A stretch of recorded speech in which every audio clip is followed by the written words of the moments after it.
Greetings and welcome to my channel. My name is Sorcerer Tal. Today we will be demonstrating how to make a shrine for your ancestors. Now in this case I'm dealing with someone that actually departed in my life. You could call them the recently departed because I do have living memory of them. They died when I was a child. It was my Bubba, or my grandfather, on my father's side. These are some pictures of him.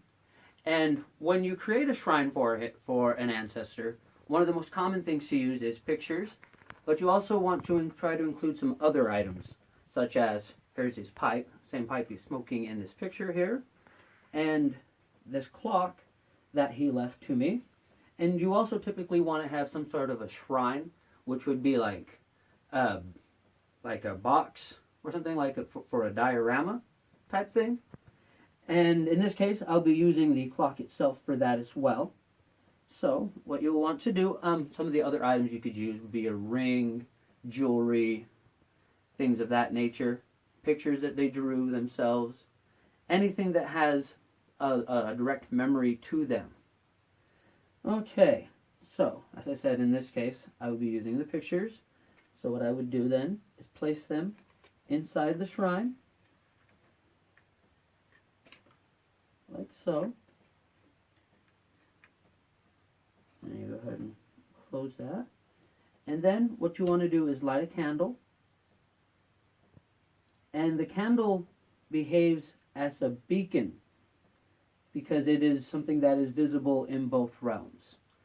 And the fire from that, now that it's going good, as I said, it will draw them to it as you think about them. You want to project your living memories, your thoughts, into the candle flame and call to them. As you're doing this, you want to be thinking on their name. Like in this case, I'm thinking about special times that me and my Bubba had together, going fishing, wrestling, the type of things that we did together. And now that I've thought about that for a while, I'll call out his name and the name that I knew him, Bubba, and ask him to join us. Bubba, I invite you to join me here this night. And then you'll want to give some kind of an offering, something that they would have consumed. It doesn't necessarily need to be tobacco, even though that is a very common choice. My Bubba smoked a pipe in life, as we discussed. So the offering that I am giving to him is a loaded pipe, which I will then leave in front of his shrine, like so. And I will leave the candle burning for just a little while as we go on to that. And you would want to leave the offerings about once a week or so. It needs to be something that is consumable. Like I said, it doesn't have to be tobacco. It could be a drink that they like, food, cigarettes, whatever they like. If it's food, especially if it's meat, you want to remove it within 24 hours or so that it doesn't begin rotting on the altar. That's why we like to go with alcohol, tobacco, things like that, because they have a longer shelf life sitting on the altar. Now, after you've given the offering, the next thing that you'll want to do is, like I said, you want to keep memory of them, and with the maintenance, you want to greet them as often as you can, like once a day.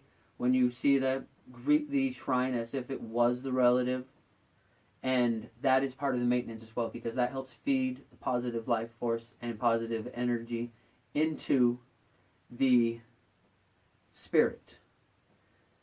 And when you're done with them on a daily, when you've worked with them, you do want to have some type of ritual to tell them that the time is over, that it's time for them to go back into the clock and for you to go about your daily business. This can be as simple as giving them license to depart. In my case, I will be doing this because the clock has a special ring.